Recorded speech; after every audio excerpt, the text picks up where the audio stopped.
ये आपका जो नाम है इसके आगे स्वर्गीय क्यों लिखा गया है, क्या कारण है ऐसा? देखिए, स्वर्ग नरक की लोगों ने केवल कल्पनाएं की हैं।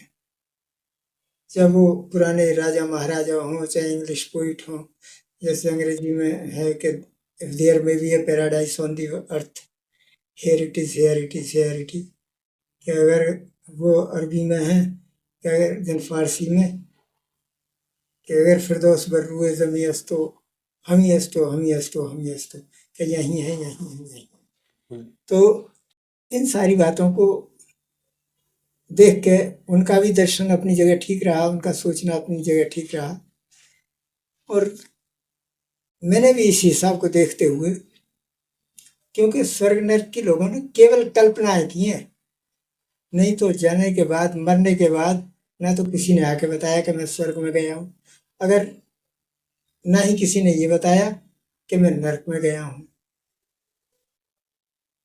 अगर स्वर्ग में ही जाते सब तो इतनी जगह कहाँ रह गई होगी स्वर्ग में। वहां तो ढेर लग गया होगा। हाँ, और नरक में कोई जाने वाला है नहीं, तो ये सारी सुविधा तो दोनों जगह होंगी, तो लोगों को नरक में भी जीना चाहिए था, लेकिन ऐसी बात मेरे दिमाग में बिल्कुल नहीं है।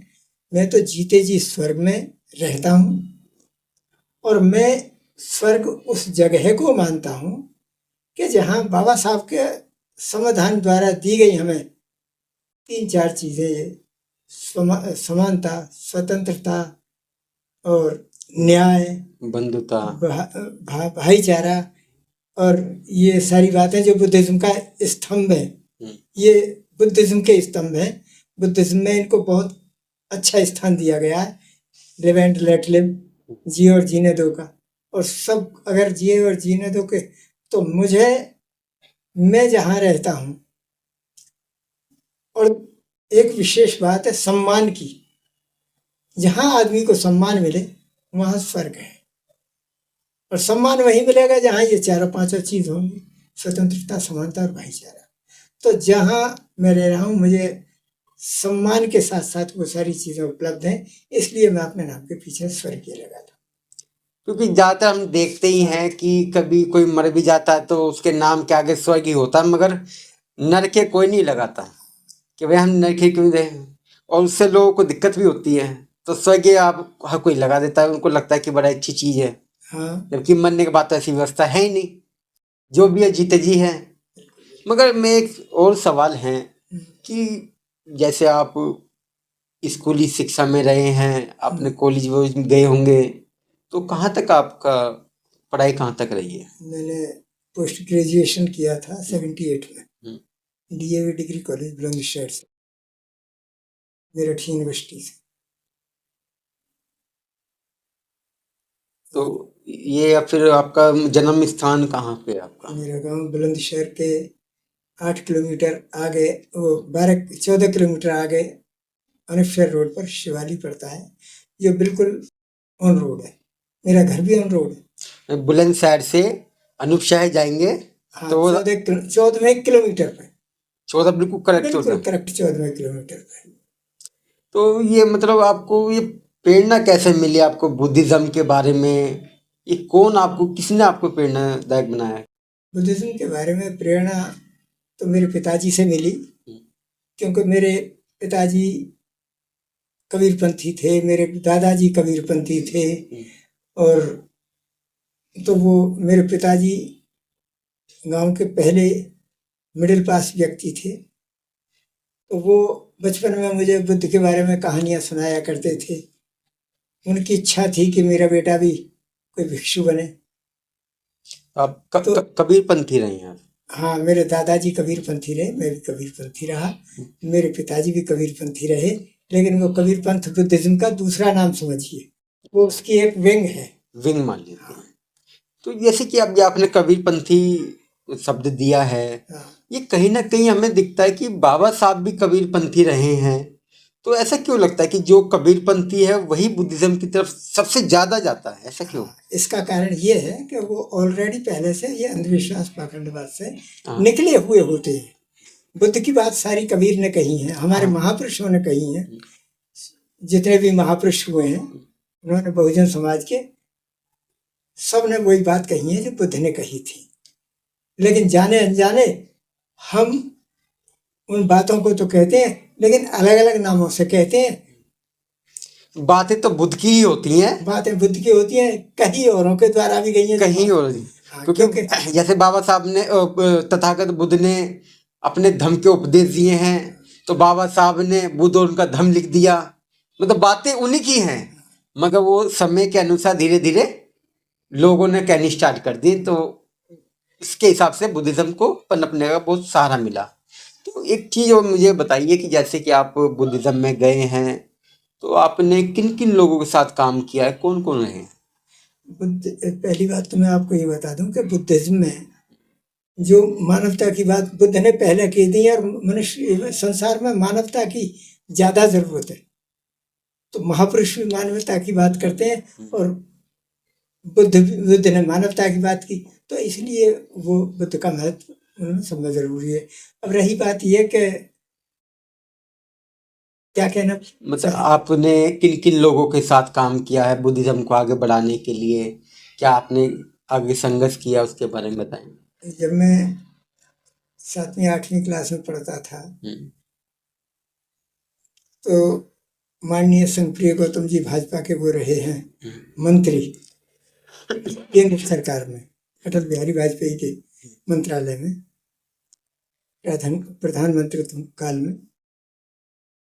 केवल वो वकालत करते थे, वो ही 14 अप्रैल बुद्ध पूर्णिमा का फंक्शन किया करते थे बुलंदशहर में। सबसे पहले व्यक्ति वही थे जिन्होंने बुद्धिज्म को अड़ोस पड़ोस के क्षेत्रों में, ग्रामीण क्षेत्रों में फैलाया। तो हम छोटे थे, हम भी वहाँ जाते थे बुलंदशहर में, जब वो बाबा साहब के नाम को लोग बहुत कम जानते थे, तो उन्हीं के द्वारा प्रेरणा मिली बाबा साहब के वचनों को जानने की, बुद्ध के वचनों को जानने की।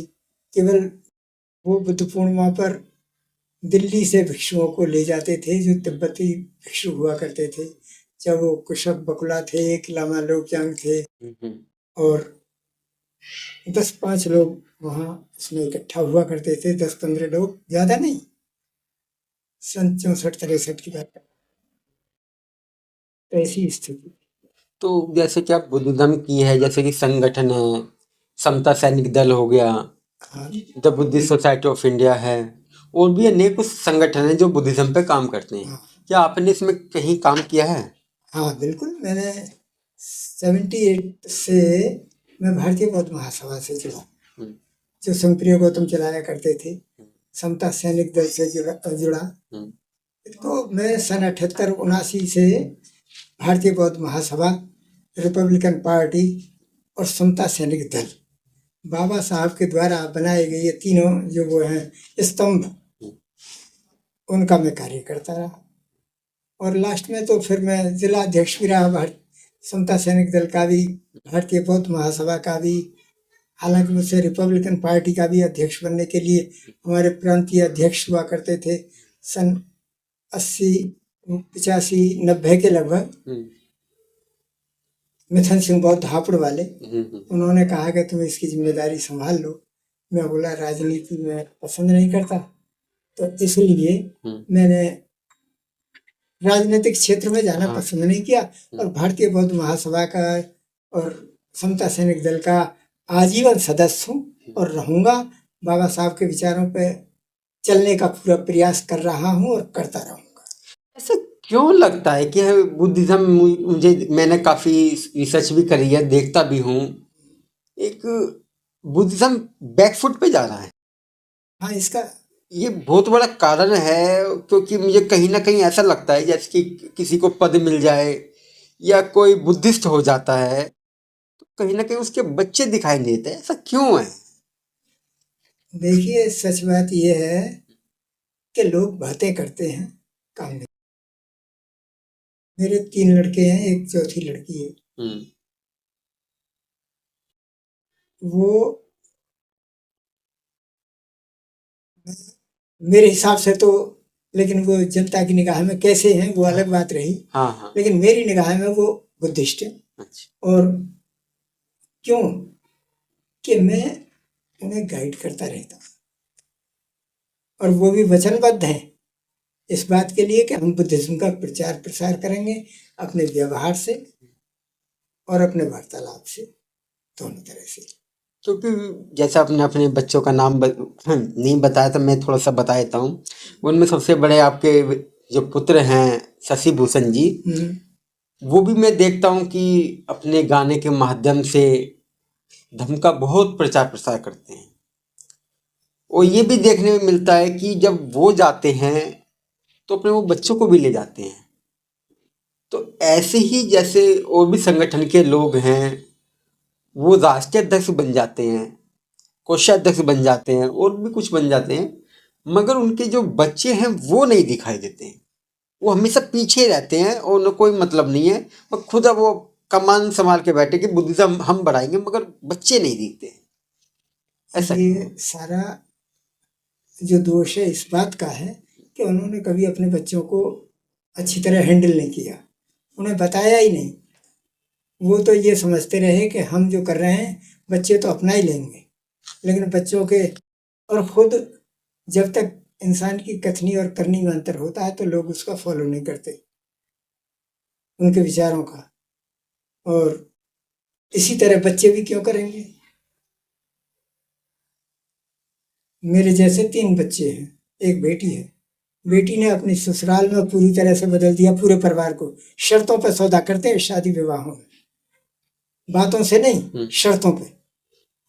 क्यों कि हमें अपनी बेटी को, अगर वो अपनी ससुराल में जाकर फिर वहीं पहुंच गई तो फिर क्या होगा।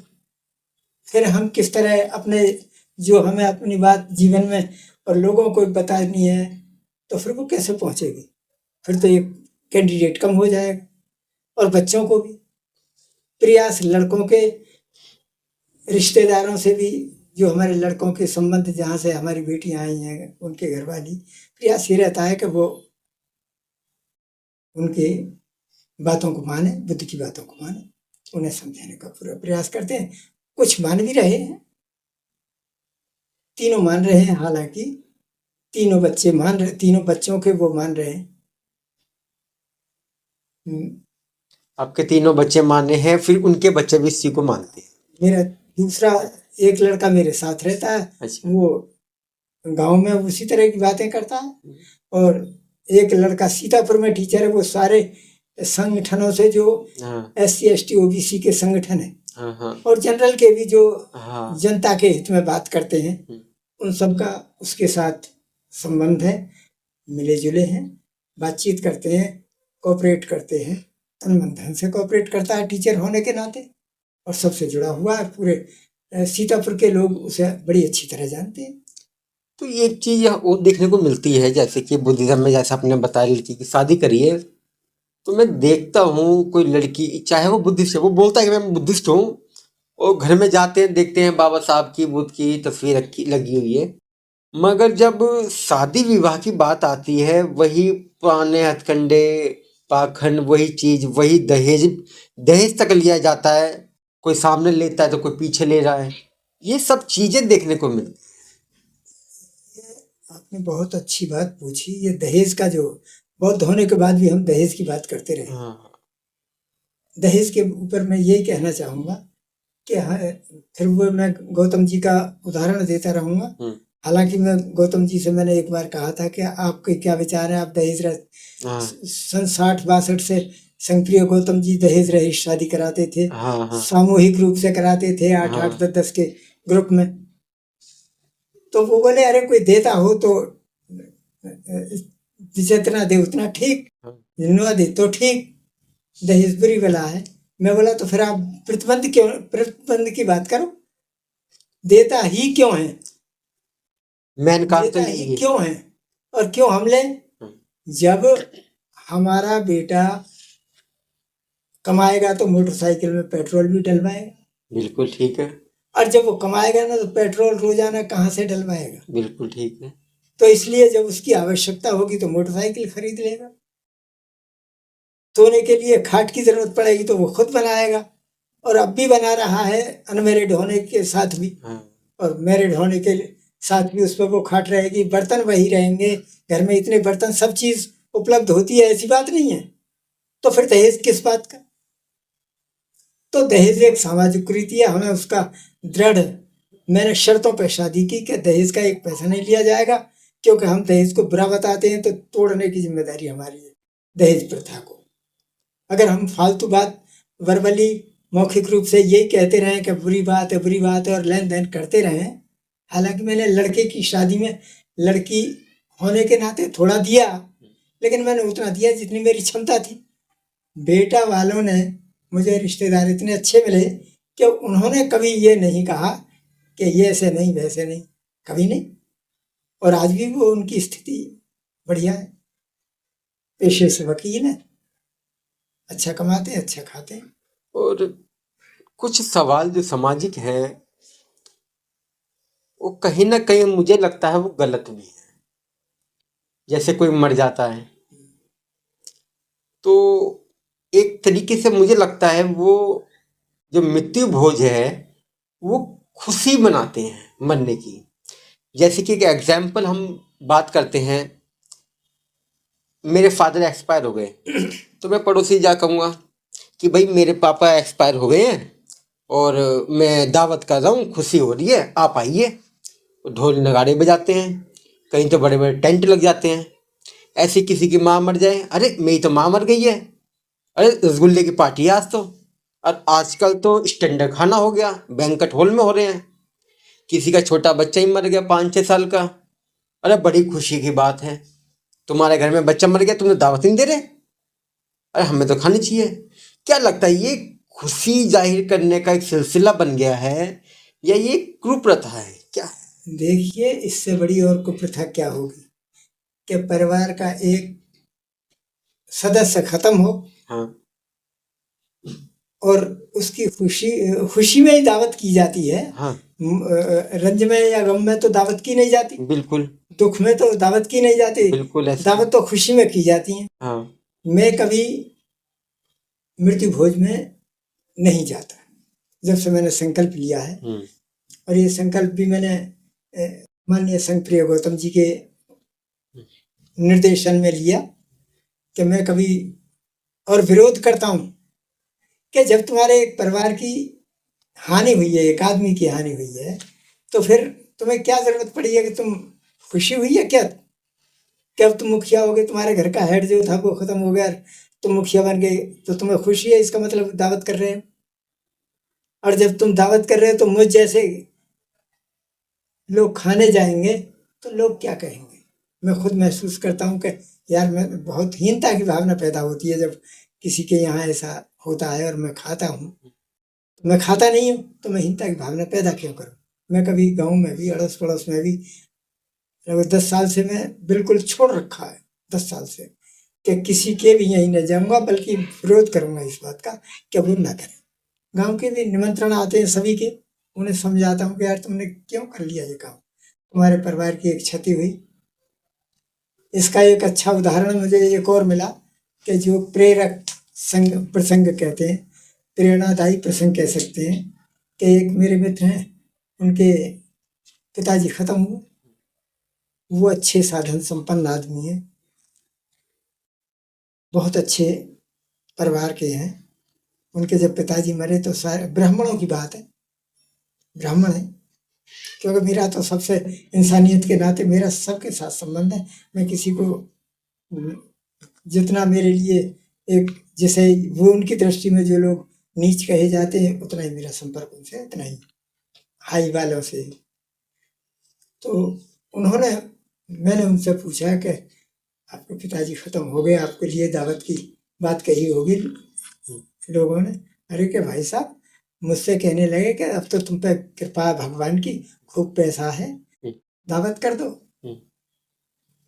हम तीनों भाई, वो 3 भाई हैं, वो बोले कि हम 3 भाई हैं, हमने इसका साफ मना कर दिया कि हम नहीं करेंगे। कर देंगे, चलो तुम्हारी बात स्वीकार कर लेंगे, लेकिन तुम्हें हमारे पिताजी की जो हमें अनुपस्थिति खल रही है, उसकी पूर्ति करनी पड़ेगी। तुम एक लोग हमारे यहाँ हमारी बैठक पे रहो, सारे दिन यहीं रहो, शाम को अपने घर जाओ, तो खाना खा के जाओ, हमारे यहाँ सुबह ही आओ, और सुबह से शाम तक हमारे यहाँ रहो। रात को यहीं सो, चाहे अपने घर जाओ, वो बात अलग रही, लेकिन हम तुम्हारा खर्चा वहन करेंगे। और एक आदमी हमारे यहाँ रहो, हमें शादी वो उनकी मृत्यु होने से कमी हुई है या फालतू हुआ है कुछ, तो हमें नुकसान हुआ है, तो हम नुकसान में दावत क्यों करें? ये तो लोग पागल हैं जो मृत्यु भोज करते हैं। क्या ऐसा नहीं लगता जैसे कोई मर गया है, हम्म।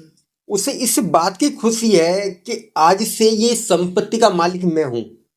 तो मैं तो इस बात को कहता हूँ उनसे कि तुम्हें तो इस बात की खुशी होगी कि मेरा पिताजी मर गए, तो मैं संपत्ति का मालिक हो गया, मैं घर का मालिक हो गया।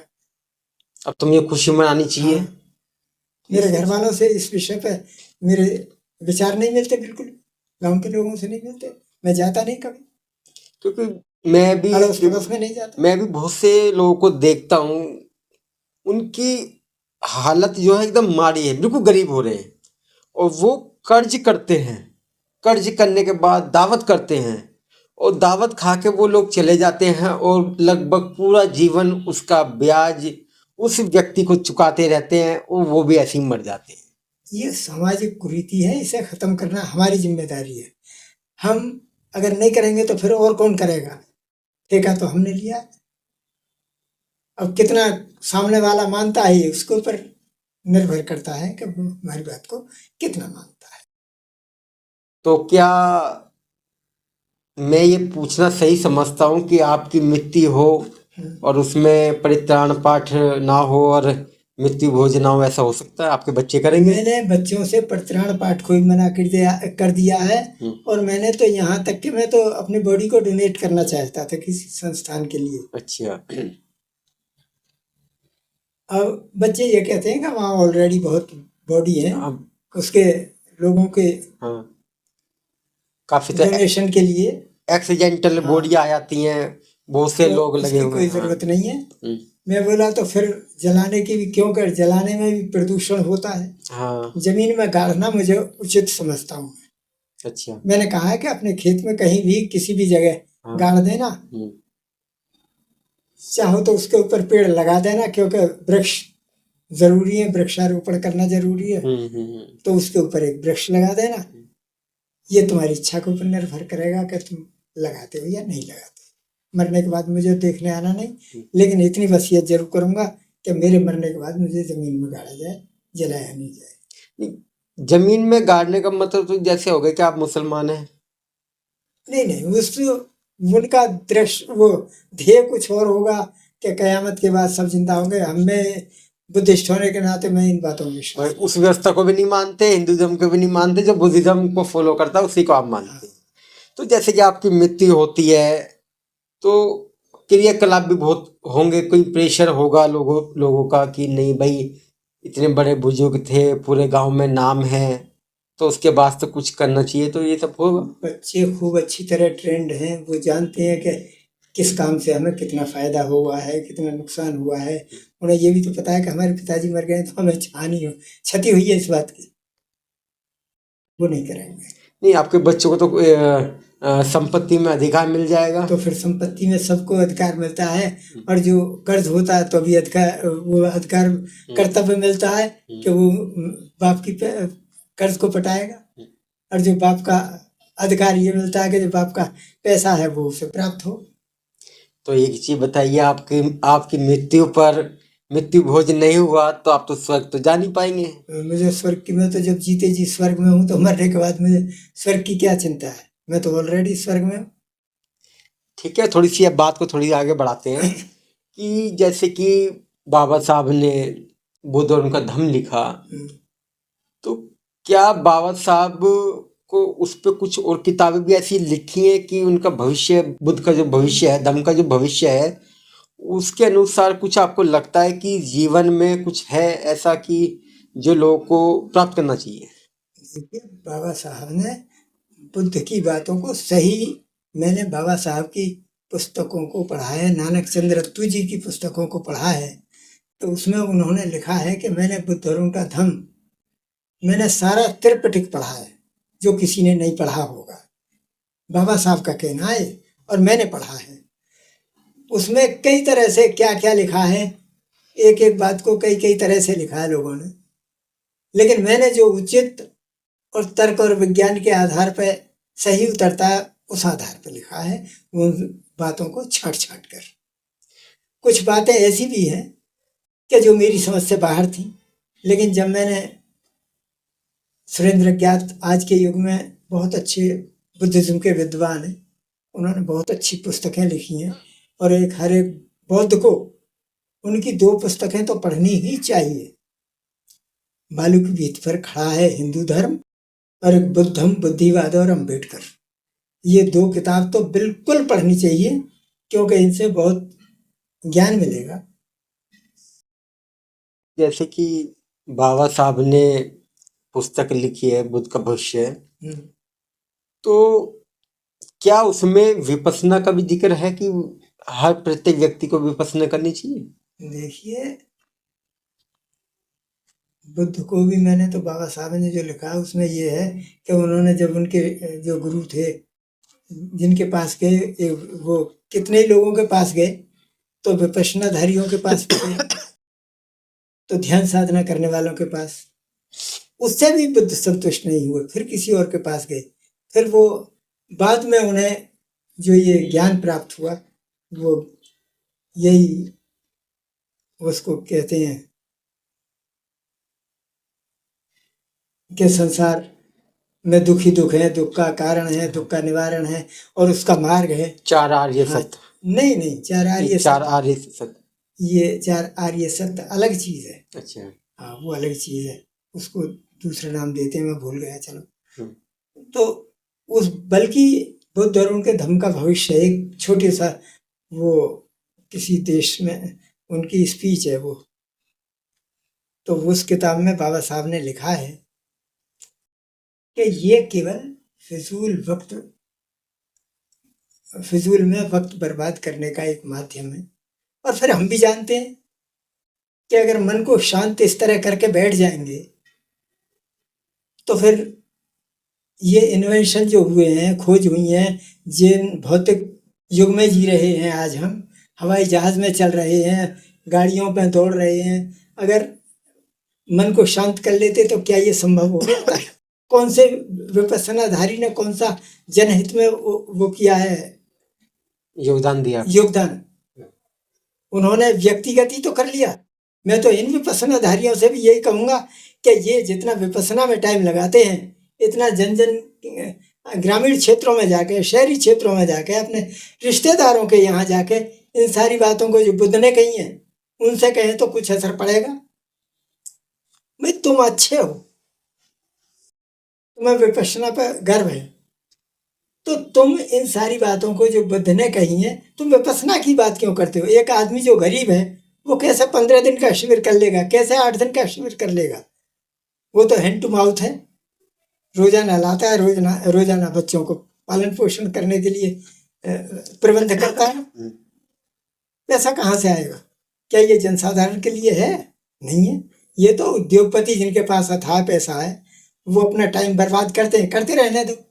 तुम गरीब लोगों को बताओ कि तुम इससे उल्टे सीधे खर्चों से बचो, ये सारी शिक्षा दो। बाबा साहब ने जो कहा है उनकी बात करो, चाहे वो पाखंडवाद पे हो, चाहे आर्थिक पाखंडवाद पे हो, चाहे सामाजिक पाखंडवाद पे हो, इन्हें खत्म करने की बात करो। जैसे कि बाबा साहब ने बुद्ध और उनका धम्म लिखा है, और जब उन्होंने बौद्ध धर्म की दीक्षा भी ली, तो उसमें एक जिक्र आता है 22 प्रतिज्ञाओं का। इसका कारण सबसे बड़ा क्या रहा है कि 22 प्रतिज्ञा लेने पर, और जब वो कहता है कि मैं ब्रह्मा विष्णु महेश को ईश्वर नहीं मानूंगा और ना ही मैं उसकी पूजा करूंगा, और ये एक विवादित शब्द है जो उस समुदाय के जो लोग हैं वो उस पर कहते हैं कि नहीं आप ऐसा नहीं बोल सकते, उस पर टिप्पणी, उन पर केस तक लग जाते हैं। तो ये शब्द क्यों बाबा साहब ने 22 प्रतिज्ञा जोड़ी? बाबा साहब ने सही मायने में लिखा है वो, क्योंकि हमारे लोग, मैं किसी जाति या वर्ग विशेष की बात नहीं कर रहा, हमारे से मेरा मतलब है जो चाहे वो बुद्धिस्ट है या नहीं है, उनकी मानसिकता ऐसी है कि वो, मैं भूल जाता हूँ कौन सा विषय बताया आपने? 22 प्रतिज्ञा। 22 प्रतिज्ञा। कि उनके दिमाग में जो पहले से बैठी हुई है ना, ये ऊट पटांग बातें कहूँगा मैं तो, क्योंकि मेरे पिताजी भी, मेरे औलाद भी इन सारी बातों को, बाबा साहब की 22 प्रतिज्ञाओं को फॉलो करती है, जो जनहित में भी है और पाखंडवाद के विरुद्ध भी हैं। लेकिन कुछ लोग बौद्ध होने के बाद भी, जबकि बाबा साहब ने इसीलिए उन्हें दिया था कि ये पूरी तरह से पाखंडवाद और अंधविश्वास से निकल जाए, लेकिन उन्हें डायरेक्टली इनडायरेक्टली उन्हें वो मान रहे हैं। एक सवाल, तो ये सबसे बड़ी बाबा साहब के विचारों को नकारने की बात करते हैं। तो एक सवाल बड़ा चर्चित है कि बाबा साहब ने हिंदू धर्म में रहते हुए उसे निकल गए, उसको छोड़ दिया, 22 प्रतिज्ञाएं बना दी, तो क्या जो मुस्लिम समुदाय के आए हैं तो क्या उन्हें अपने अल्लाह को नहीं छोड़ देना चाहिए? जो क्रिश्चियन से बुद्धिज्म बने, क्या उन्हें क्रिश्चियन को, उनके लिए कोई प्रतिज्ञा नहीं है, सिर्फ हिंदू धर्म के लिए, ऐसा क्यों? देखिए, मुस्लिमों के जो वो हैं चलाने वाले, मौलवी नहीं, चाहे वो मोहम्मद रसूल हो, नबी, अच्छा नबी, हाँ, रसूल या नबी, उन्होंने खुद उन बातों को स्वीकार किया है जो हिंदुइज्म की हैं और वो सब की हैं। जीसस ने, या बाइबल में जैसा सुनते हैं कि ईश्वर ही सब कुछ करता है, ईश्वर के बिना पत्ता नहीं हिलता, हाँ। ये सब डायरेक्टली इनडायरेक्टली, चाहे वो खुदा के बारे में कर लें, चाहे ईश्वर के बारे में कर लें, चाहे परमेश्वर के बारे में कर लें, मतलब तो है ये मस्जिद है, वो बुतखाना, मतलब तो है दिल को समझाना, चाहे ये मानो चाहे वो मानो, डायरेक्टली इनडायरेक्टली वो मानेंगे ईश्वर को ही, तो फिर वो बौद्ध तो हो नहीं सकते। ये बुद्ध ने खुद नकारा है इन चीज़ों को, जो बाबा साहब ने बताई हैं। बुद्ध ने तो तर्क और विज्ञान का सहारा लेके आज से 2500 साल पहले वो बात कह दी जिन्हें हम आज विज्ञान के चमत्कार को देखते हुए नकार नहीं पा रहे हैं। अब नकार नहीं पा रहे हैं, ये हमारी गलती है। बाबा साहब ने इसे नकारने की बात कही है तो हमें नकार देना चाहिए, हमारे हित में, जनहित में, समाज के हित में। जैसे कि इस समय जो बाबा साहब ने जो एक कल्पना की थी भारत को बौद्ध में देखने की, कि हाँ लोग, भारत बौद्ध में हो जाएगा देश, तो क्या लगता है कि ये पीछे जा रहा है कार्रवाई, आगे है? लोग बाबा साहब की तो बात करते हैं, लेकिन बाबा साहब की बातों को मानने की बात नहीं करते। सबसे बड़ा दुख का विषय ये है। बाबा साहब ने बुद्धिज्म को स्वीकार किया, तो हमें बुद्धिज्म के आधार पर ही मानना चाहिए, और ये लोग अपनी नई परिभाषा बना देते हैं, राजनीति करते हैं। राजनीति करते हैं। अगर बाबा साहब की बात मानते तो अब तक बहुत जनसंख्या बढ़ जाती। कभी शादी में देख लो, शादी शर्तों पे होती है, लेकिन ना दहेज के चक्कर में। एक बौद्ध भी ये कहता है कि कितनी शादी में कितने पैसे लग जाएंगे, मेरे लड़के की शादी में कितने पैसे दे देंगे बेटी वाले, चाहे जैसे चाहो वैसे करवा लो। बहुत से लोगों को उसका पता नहीं है कि ये फेरे क्यों पड़ते हैं, लेकिन लोगों से अगर ये कह दो ना कि भाई शादी हम फेरों के द्वारा नहीं करेंगे, मुझसे कहा था कि तुम बाद में पहले कर लो, बाद में हम कर लेंगे। मैं बोला मेरी बेटी कोई किसी के साथ रह गई है जो मैं उसे फेरे डलवाऊंगा। देखिए 7 फेरों का उसमें जिक्र है बाबा साहब के वॉल्यूम में, मैं भूल गया कौन सी जगह है, मेरे पास है, मैंने अलग से रख रहा है कि ये फेरे क्यों पड़ते हैं। वैदिक काल में ज्येष्ठ और श्रेष्ठ पुरुष हुआ करते थे, जो किसी की भी लड़की को अपने साथ रख लेते थे, और उसको छोड़ने के लिए 3 शर्तें होती थी कि या तो पैसा के बल पे, कि पैसा दो इतने, हमारी क्षतिपूर्ति करो पैसे से, हमारी इच्छा की पूर्ति करो तो जब छोड़ेंगे, या हमारा पेट इस लड़की से भर जाएगा, या दूसरी लड़की है हम पसंद कर लेंगे तो छोड़ेंगे। तीसरा विकल्प ये था कि अगर लड़की उसके सामने किसी लड़के का दूसरे का 7 कदम दूर चल के हाथ थाम ले, तो नैतिकता के आधार पर, उस समय नैतिकता थी उन लोगों में, नैतिकता के आधार पर वो स्वतः ही उसका साथ छोड़ देते थे। तो ये सप्तपदी जो थी, 7 कदम दूर चलना, हाँ। वो धीरे धीरे 7 फेरों में परिवर्तित हो गया। क्योंकि पुरानी बात है, आज मैं आपसे कुछ बात कह रहा हूँ, जब आप किसी और से कहेंगे तो उसमें थोड़ा सा मिर्च मसाला लग जाएगा, समय के अनुसार उसका परिवर्तन हो जाएगा। परिवर्तन होता रहा है और होता रहेगा कि उसने ऐसे कहा, उसने ऐसे कहा, लेकिन एक्यूरेट बात यही थी जो बाबा साहब ने बुद्धौर के अपने वॉल्यूम में लिखा है, 7 फेरों का वो जो सप्तपदी का जिक्र किया है। तो एक चीज बड़ी देखने को मिलती है कि जैसे बाबा साहब महार जाति से थे, और जब उन्होंने बौद्ध धर्म स्वीकार करे तो बुद्धिस्ट हो गए, वो जाति तो उन्होंने छोड़ दी फिर।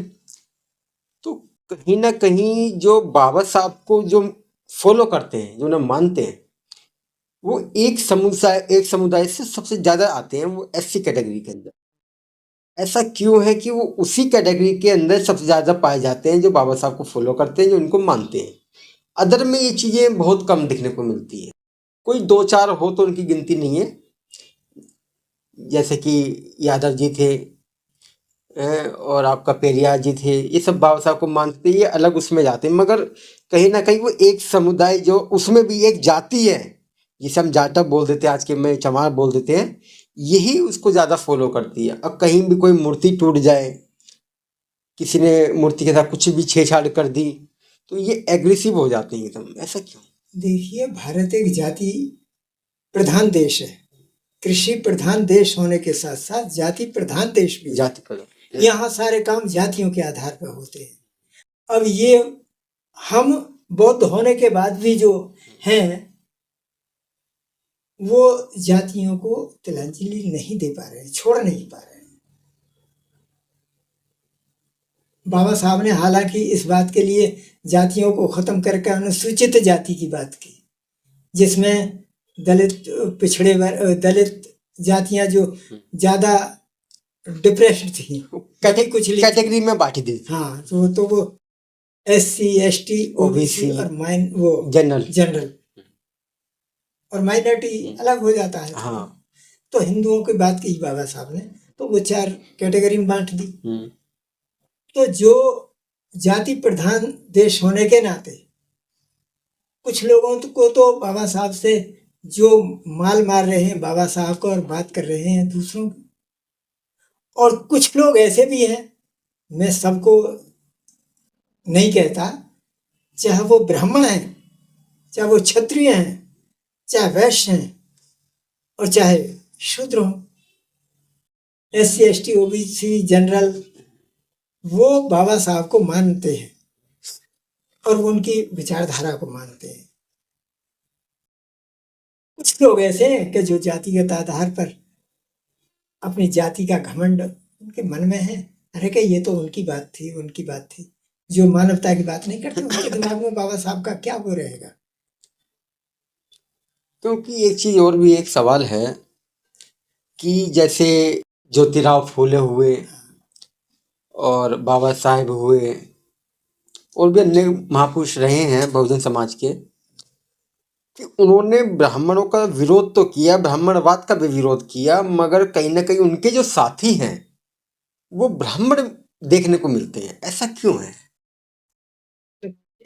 हमें सही बुद्धिस्ट तो वो है, चाहे वो बाबा साहब ने या किसी पेरियर रामास्वामी नायकर ने, ललित सिंह यादव ने, संतराम BA ने, और ये वर्तमान युग में जो वो महाराज सिंह भारती राम,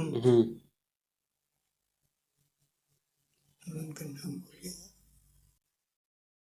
वर्मा, एक वर्मा जी हुए हैं कानपुर के, रामस्वरूप वर्मा, रामस्वरूप वर्मा ने उनको अच्छी तरह समझा। जो महापुरुष हैं, महापुरुषों ने कभी किसी जाति की बात नहीं की, उन्होंने बहुजन हित की बात की। बहुजन हिताय बहुजन हाँ, सुखाय। बहुजन हिताय बहुजन सुखाय जो बुद्ध ने कहा वो उन्होंने कहा। क्योंकि देखिए सर्वजन की बात तो हम कर नहीं सकते। क्यों कि जब सर्वजन का हित की बात करेंगे तो फिर वहां सबका तो भला होगा नहीं। अगर मैं देवी की जात को जाऊंगा तो ब्राह्मणों का जो ब्राह्मणवादी हैं पाखंडवादी हैं उनका हित कैसे हो जाएगा। जब मैं नहीं जाऊंगा तो उनको वो होगा अहित लॉस, अहित होगा। अहित होगा। तो सर्वजन की बात ना आज तक किसी उसने कही। ये राजनीति के चक्कर में राजनीतिक आधार पर क्या कर दिया सर्वजन हिताय सर्वजन सुखाय। लेकिन ये बात तो ये है बहुजन सुखाय और बहुजन हिताय की बात बुद्ध ने जो कही वो सदा रहेगी और रही है। सबका हित कभी सुरक्षित नहीं है। अब आरक्षण का विरोध करते हैं लोग, जब भले ही आरक्षण की न तो कांग्रेस ने कभी पूरी उसके साथ अच्छी मानसिकता के साथ लागू किया। रामस्वरूप वर्मा ने कहा था कि अगर सही मायने में सच्चे मन से लागू कर दें तो ये बेरोजगारी SC ST OBC की सब खत्म हो जाएगी। लेकिन आज तक नहीं की। कुछ दिन के लिए दबाव डाला रामस्वरूप वर्मा ने, जब बिहार में जगदेव बाबू कुशवाहा, उत्तर प्रदेश में रिपब्लिकन पार्टी और ये रामस्वरूप वर्मा की अर्जक संघ या शोषित दल समाज, शोषित समाज दल रामस्वरूप वर्मा का राष्ट्रीय पार्टी थी। राष्ट्रीय तो नहीं क्षेत्रीय कह सकते हैं। उनका सिद्धांत था कि बुद्ध और बाबा साहब की बातों को लाइब्रेरी में रखा जाए, स्कूलों की में पाठ्य पुस्तकों में पढ़ाया जाए। क्योंकि बाबा साहब ने सबके हित की बात की है, संविधान में सबको बराबर का और सबको सुविधाएं देने की बात की है। और बाबा साहब ने किसी के अहित की बात तो की नहीं है। तो फिर बाबा साहब ने जो बात कही है वो सब सुधारात्मक की हैं, देश की प्रगति के लिए की हैं। बाबा साहब से बड़ा कोई देशभक्त नहीं है। यूँ कहने के लिए कहते रहो। बाबा साहब ने सबसे पहले कहा था कि अंग्रेजों से भी कि तुम हमें हमारे हाल पर छोड़ देना और तुम यहाँ से चले जाओ। जैसे कि आपने बुद्धिज्म को फॉलो किया है और आपने अपने जीवन में बहुत लोगों को भी देखा है, और अब आप जिस स्टेज पे आप खड़े हैं आपने काफी दुनिया देख ली है, और यहाँ से आप 10 साल के बाद बुद्धिज्म को आप कहाँ देखते हैं? मैं समझा नहीं आपका। मतलब आपने अपने जीवन में जितना बुद्धिज्म को फॉलो किया है, भविष्य में बुद्धिज्म पनपेगा या नहीं पनपेगा? कितना % आपको लगता है कि ये ग्रोथ करेगा या नहीं करेगा? क्या लगता है? देखिए ये लोगों के ऊपर निर्भर करता है और लोगों की मानसिकता कैसी है। वो कहने के लिए कुछ और, हाथी के दांत खाने के और होते हैं, दिखाने के और होते हैं। जो दांत होते हैं जो बाहर निकले हुए हाथी के, उनसे खाया नहीं जाता।